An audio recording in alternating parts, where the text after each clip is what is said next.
это жалко, он и манюсенький, жалко. Я бегу с ребенком. გამარჯობა. დღეს 27 მაისია. ომის დაწყებიდან 1188 დღე. თბილისში საღამოს 10 საათია, კიევში საღამოს 9. მე რატივარ მუჯერი ჟურნალისტი და უკრაინის უსაფრთხოების სამსახურის ქართველ მებრძოლ ვანო ნაჯაძესთან ერთად ლაპარაკობთ იმაზე თუ რა ხდება უკრაინაში. გამარჯობა ვანო, როგორ ახარ? კარგად, თავად როგორ ზამდებით? მადლობა, ასევე კარგად. მივესალმოთ უკრაინელ მაყურებელსაც, ვიტაємо, шановні українці. Дякую, що ви нас дивитеся. Для нас це дуже важливо. Слава Україні! დავიწყოთ, სანამ უკრაინის თემაზე გადავალთ, გუშინ დამოუკიდებლობის დღე იყო და გილოცავ შენ პირადად და ყველა იმ ქართველ მებრძოლს, რომელიც დღეს უკრაინაში თავისუფლებას იცავს. მეც გილოცავ ჩემო რატი, სიმბოლურად დღეს მე ჩემს უკან არის ქართული დროშა, რომელიც რუსეთის ტერიტორიაზე კურსკის დაწყების ოპერაციის დაწყების დროს სადაზვერვო ჯგუფმა პირველმა სადაზვერვო ჯგუფმა რომელიც შევიდა რუსეთის ტერიტორიაზე, რომელსაც ხელმძღვანელობდა ქართული მებრძოლი გიორგი პარწვანია, ბრძოლით შეიტანა. მოკითხვა გიორგის და მას სიმბოლურად კიდევ ერთხელ მივულოცოთ. ნამდვილად. გადავიდეთ უკრაინის ამბებზე, პრინციპში საკმაოდ ძიმე კვირა გამოვიდა და თან გუშინ უკვე გაჩნდა ცნობები, რომ ახალი სახმელეთო ოპერაცია, ინტენსიური ოპერაცია ჩრდილოეთიდან დაიწყეს და ამჟამად რთული ვითარებაა სუმის ოლქში, 4 სოფელზე არის საუბარი, როგორც ვიცი, სადაც შემოჭრილები არიან ოკუპანტები, რა ინფორმაცია გაქვს, რა შეგვიძლია გითხრა ამასთან დაკავშირებით? ეს არის 4 სოფელი, როგორც ახსენეთ ჩემო რატი, ეს არის ჟურავკა, ნოვინკოევ, ვასილოვკა და ბარსენკა. რო თქვა, საკმაოდ დიდ ციხეში არიან შემოსულები, ვერ ვეთქვი ამას, იმიტომ რომ მაგალითად ჟურავკაში და ნოვინკოევში ხშირად შემოდიოდნენ და გადიოდნენ. რო თქვა, რომ ისაც სიტყვაზე გაემყარეს პოზიციები და უკვე გამაგდნენ, მაგასაც ვერ ვეთქვი. იმიტომ რომ ჩვენი უპირატო საშუალებებით ძალიან ზედათ ყვეს ვაყენებთ და იმედი მაქვს რომ კვირის ბოლომდე საკმაოდ შედეგს მივახცევთ და ისევ დავაუგნებთ რუსებს თავიანთ ტერიტორიაზე. წარმატებულ რუსულ შეტევას ვერ დავაქმევ. ესეთი ტემპით წარმატებული შეტევა არ შეიძლება დაერქვას როგორც წინაწარმოებენ. მე ვფიქრობ რომ ეს საზაფხულო შეტევა ძალიან ძვირად დაუჯდება და უშედეგოდ. ამას საუბარია უკვე პრაქტიკულად იმ ბუფერულ ზონაზე, რაზეც პუტინი აპელირებს, რომ აუცილებელია შეიქმნას რაღაცა სამშვიდობო მოლაპარაკებების წინ, ხო? მოდი შევარდნილ, ესეთი ბუფერული ზონების შექმნა ხონდა ძალიან ბევრჯერ. ესეთი ცდილობები ხონდა, ასევე როგორც ჩვენს. კარგად მოგეხსენებათ, იგივე წეგან ვახსენე კურსკის ოპერაცია, ბელგოროდის რამდენიმე ოპერაცია. ესეთი ცდილობები იქნება, მაგრამ როგორც ასეთი რომ ხარი ბუფერული ზონა შექმნას რუსეთმა, როგორც ჩვენ მაგალითად 7 თვის განმავლობაში კურსკის ოპერაციის დროს ვინარჩუნებით ძალიან სერიოზულად, ქალაქის უჯახ უნდა ფაქტობრივად აღებული და წინვიყავით წასულები, ხო? ვერ შეძლებენ ამიჯერეთ შემოვლათი იმ პირობებში დღეს უკრაინა როგორც არის უკვე მომზადებული. მე არ მინდა დეტალები ვთქვა, მაგრამ აი იქ სადაც არიან დღეს რუსები, იმის შემდეგ ელექტროლედება ჯოჯოხეთი. მე ამას ფაქტობრივად შემოთხვევას ვეძახი უკრაინული შეერაღებული ძალები საკმაოდ გონდირულად იცავს თავს. აი სუმის ოლქშიც. მძიმე შაბათ-კვირა იყო კომბინირებული სარაკეტო თავდასხმები, თუმცა უკრაინელებმაც თქვენს არანაკლები პასუხი გაეცით. მოდით სანამ შაბათ-კვირის დაბომბვებზე ვილაპარაკებთ, უკრაინულ პასუხზე ვილაპარაკოთ, რა ტიპის პასუხი იყო, რაც შეუწიეთ, რა გაანადგურეთ, როგორია შედეგები? გარდა მოგესალმებით 4 დღის განმავლობაში ნამდვილად სადაც რეკორდული იყო შახიდების შემოტევა უკრაინაზე, დაიწყეს 150 ერთეულიდან და ავიდნენ 200, 300, 400, უშეცე მაგალითად რამის 500-მდე ავიდნენ, პლუს ამას ბალისტიკური რაკეტები დაემატა, პლუს ამას სტრატეგიული ავიაცია დაემატა და რა თქმა უნდა ჩვენს უპასუხოდ არ დავტოვეთ.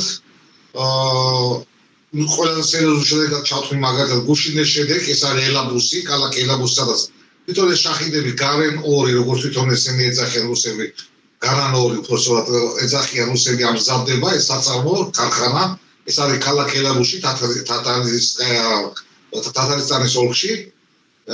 ისეთ საკმაოდ განადგურებული არის ქარხანა, რომ კარგად დაწუნებული ვარ, რომ აღდგენას კარგად დიდი დრო დაშვება და ვერ აღდგენენ უახლოეს მოკლე დროში.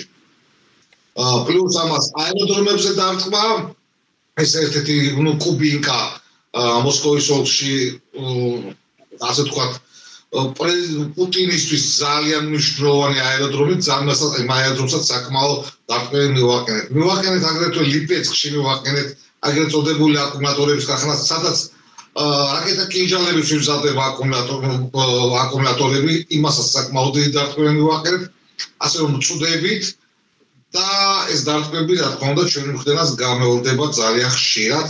გვაქვს უკვე საკმაო რესურსი, გვაქვს უკვე კარგად საკმაოდ დაგროვებული უპილოტო საშუალებები, რომელიც რუსეთის ტერიტორიაზე იმოქმედებენ, რა თქმა უნდა არ დავჩერდით პასუხის გარეშე.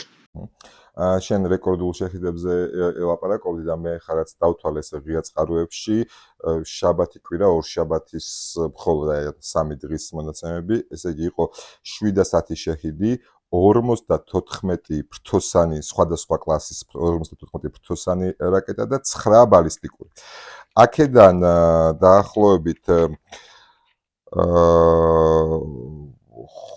500 სადაც 600-მდე შეჰიდი არის ჩამოგდებული, 9 ფრთოსანი რაკეტაა ჩამოგდებული და სამწუხაროდ აი ბალისტიკურ რაკეტებზე სირთულეები არის, საჰაერო თავდაცვამ გაატარა, როგორც ჩანს, ცხადია ნგრევა და მსხვერპლიც მოყვა სამწუხაროდ ამ ყველაფერს.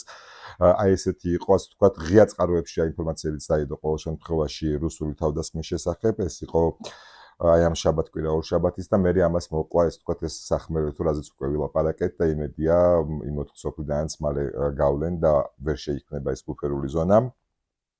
და აქვე გამოჩნდა ინფორმაცია იმის შესახებ, რომ ტაურუსებს, როდესაც უკრაინა მიიღებს, ეს საჯარო არ გახდებაო, გერმანელებმა თქვეს და შესაძლოა უკვე მიიღეთ კიდევაც და არ ვიცით. თუმცა აქვე გახდა ინფორმაცია ცნობილი იმის შესახებ, რომ მოიხსნა შეზღუდვები საშუალო და შორი მანძილის რაკეტებისთვის. ეს რამდენად მნიშვნელოვანი იყო უკრაინისთვის და რას მოგცემთ ეს ამბავი?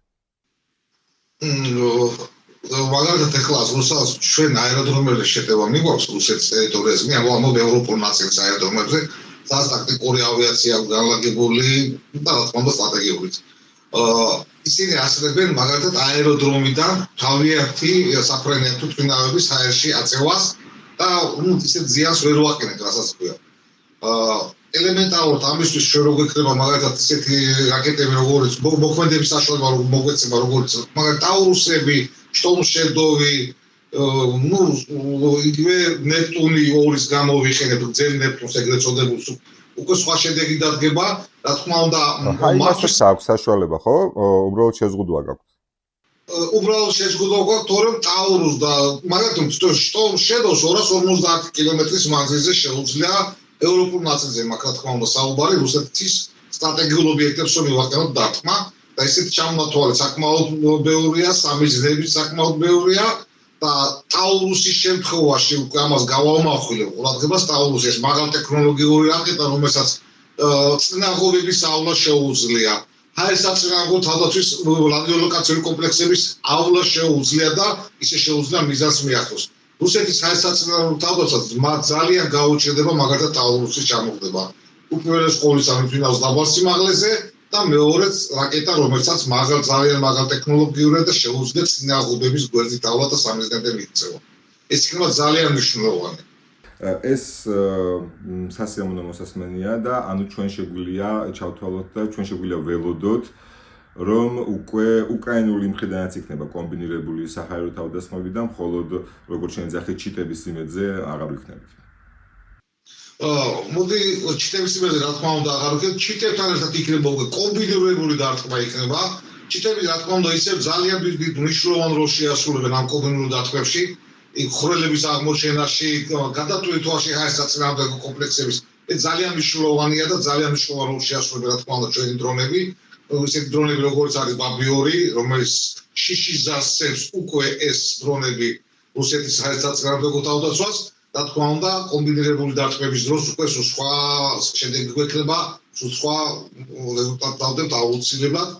ძირითადი სამიზნეები ჩვენთვის რა თქმა უნდა არის ლოჯისტიკური ცენტრები უკრაინის შეერაღებული, რუსეთის შეერაღებული ძალების და აეროდრომები თავისთავად.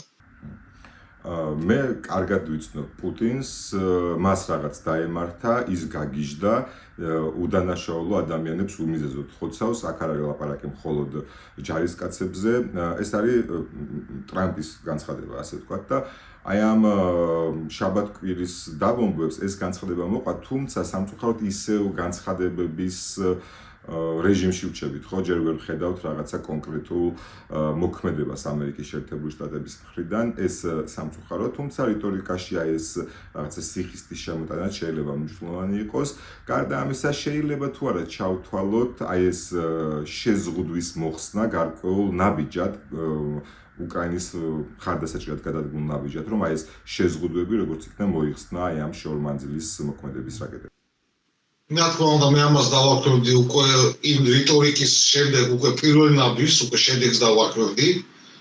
ამ ნებართვის მოცემას, რომ რუსეთის ტერიტორიაზე ვიმოქმედოთ ამ რაკეტებით, რომელსაც დასავლეთი გვაქვს, ეს უკვე პირველი ნაბიჯია, იმედი მაქვს, ნუ ცოტა ტრამპის გადაწყვეტილება ძალიან უცნაურია ხოლმე, ერთხელ ძახის მეორე დღეს სხვას, მაგრამ იმედია უკვე თვითონ გერმანიის ახალი კანცლერის გადაწყვეტილებაც მაკრონის ძალიან პრინციპული პოზიცია, იგივე ბრიტანეთის პრემიერ-მინისტრის პრინციპული პოზიცია უკვე რიტორიკიდან გადავა შედეგებზე, თვითონ შეერაღების მოწოდების მქრივაც ძალიან მჭირდება პატრიოტები, ძალიან მჭირდება ავიაცია ამ წუთისათვის და იმედია შედეგს მოიტანს და უკვე აღარ დარჩება მარტო ლაპარაკა და საუბრად. პირველი ნაბიჯი მე ვფიქრობ, რომ გადაიღება და სწორედ კარგ დროს გადაიღება. შენ ახსენე პატრიოტები და თვითმფრინავები 24/16, როგორც ნიდერლანდები ამბობენ, უკვე გადაეცა უკრაინას და ასევე ტრამპი ალაპარაკდა იმაზე, რომ მზად არის პატრიოტები, ოღონდ ამ შემთხვევაში უკვე მიყიდოს უკრაინას, იმედია განახორციელებს ამას და არ დარჩება მხოლოდ რიტორიკად და ასე რომ ნელ-ნელა ივსება უკრაინის შეერაღებული ძალები, თუ თან ჩვენ ომის დინამიკას გადავხედავთ, ნახავთ, რომ რაღაცა პერიოდულობით სულ უფრო და უფრო მეტი მაღალ ტექნოლოგიური თუ ძლიერი შესაძლებლობების იარაღი ეძლევა უკრაინას, რაც ძალიან მნიშვნელოვანია და ბენ ჰოჯეს აქვს ნათქვამი, რომ ჩვენ ვიწყებთ ლაპარაკს, ბევრს ვსჯელობთ და ბოლოს მაინც ვაძლევთ, თუმცა უკვე დაგვიანებულია ხოლმე და იმედია, რომ ამ შემთხვევაში ეგრე აღარ მოხდება და უკვე მართლა დროულად მოხდება უკრაინის გადაიარაღება და შეერაღება იმ საჭიროებებით, რაც ახლა უკრაინას აქვს. აქვე ახლა მინდა ჩვენი პირველი ვიდეოს გამოხმაურებებიდან კითხვები გქონდა, მათ შორის იყო კითხვა იმის შესახებ, რომ იქნება დრონებზე უფრო მეტი ისაუბროთ, ჩვენ ახლა შეჰიდებზე ვილაპარაკეთ წინა ეპიზოდში და ეხლა ვფიქრობ გულისხმობს თვითონ უკრაინის სამხედრო წარმოებას და ასევე კითხვა იყო იმის შესახებ, რატომ გაიჭედა ფრონტი, რა ხდება, რატომ ვეღარ უტევს უკრაინა, ან რატომ ვეღარ უტევს რუსეთი, ხო? მე ვფიქრობ, რომ ეს ორი საკითხი ერთმანეთთან კავშირშია, უკრაინების დრონების წარმოება და პლუს ფრონტის გაჭედვა, რამდენად მართებულად ვფიქრობ და შენ როგორ შეგიძლია პასუხები გაცე ჩვენს მაყურებელს, რა მოხდა, რა ხდება ამ მიმართ. ნუ აი ამ კითხვასთან დაკავშირებით, მოდი ისევ რაკეტებს დავუბრუნდები, ორი სიტყვით დავუბრუნდები რაკეტებს.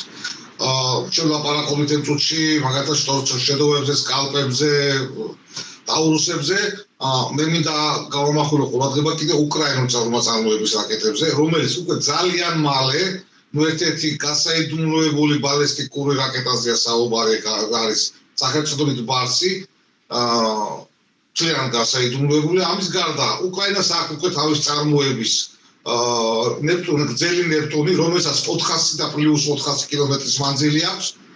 ამ უკრაინულ წარმოების კომპლექსებზე ლაპარაკობ რაკეტა პეკლაზე, ფთოსან რაკეტაზე, რომელსაც 600-700 კილომეტრის მანძილის გადალახვა შეუძლია. საუბარი მაქვს კიდე ეს ყველაზე მნიშვნელოვანია ტაქტიკურ ოპერატიულ სარაკეტოს კომპლექსზე საფსანზე. უკრაინას უკვე საკმაოდ აი 2 წლის განმავლობაში საკმაოდ წარმატებულად იმუშავებს ამ მიმართულებით და არ ამგონია ძალიან დიდი ხანი დაჭირდეს დასავლეთის დახმარება, მაგალითად რაკეტების მხრივ უკრაინას ძალიან ცოტა ხანში შეუძლია უკვე თავისი წარმოების რაკეტებით იმუშაოს.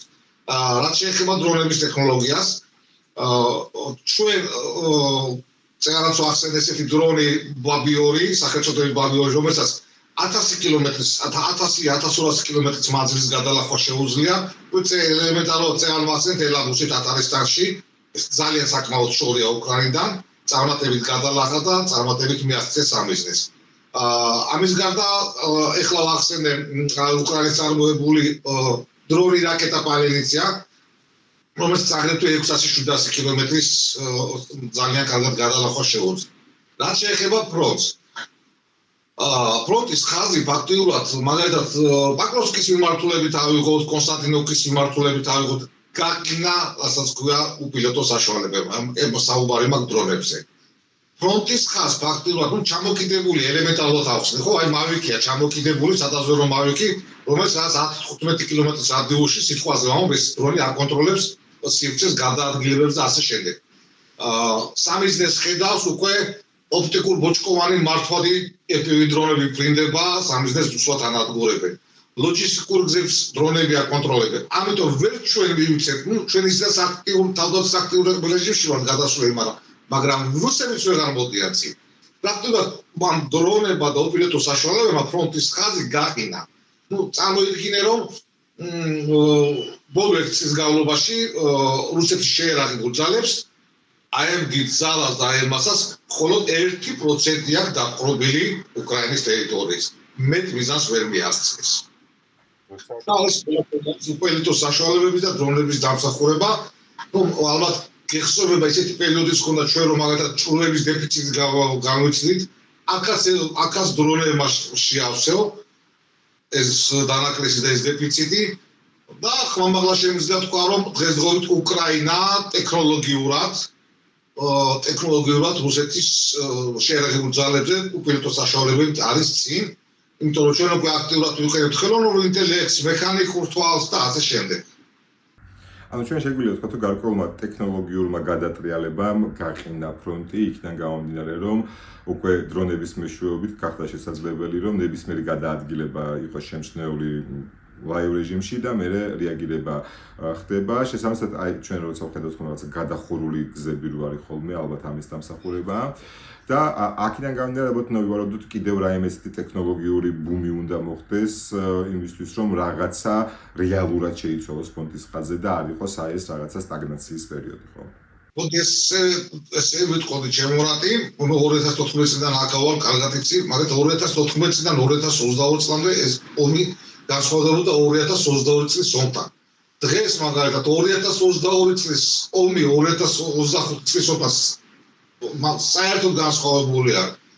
2025 წელს გამოიყენება თუ რაიმე მაგარი ტექნოლოგიური საშუალებები არსებობს, გამოიყენება უკვე 2025 წლიდან. ის ძალიან ახსენე ეს ლოჯისტიკური გზების სეტკი დაფარვა, ეს იმიტომ რომ კიდევ ვიმეორებ რომ ჩვენი რებები მაგალითად და იმათი რებებიც ვეღარ უკლავდება მაგალითად ჩაოლებული FPV დრონებს, რომელიც ინტერნეტის საშუალებით იმართება, Wi-Fi-ის საშუალებით იმართება, გადასულია უკვე ახალ ტექნოლოგიაზე, ბოჭკოვან ოპტიკურ ბოჭკოვან კაბელით მართვაზე FPV-ები და რა თქმა უნდა უკვე გამოვიძულებული გავხდით რომ 15-20 კილომეტრის მანძილზე ეს ლოჯისტიკური გზები მთლიანად სეტკებით დაგვეფარა, ასე ვთქვათ, ბადეები დაგვეფარა. ესაც რა თქმა უნდა იმ განვითარებული ტექნოლოგიის გამოხდება. ასაკებია, მგონი დღეისთვის უკვე საკმარისია, მადლობა ამ მიმოხილვისთვის. მაყურებელს შევახსენებ, რომ თქვენ შეგიძლიათ გამოიწეროთ ჩვენი არხი, აქვე გიტოვებთ კიდევ ერთ ლინკს, სადაც შეგიძლიათ თქვენ ჩვენი პირველი ეპიზოდი ნახოთ და ჩვენ მომავალ სამშაბათს შევხვდებით ნახვამდის.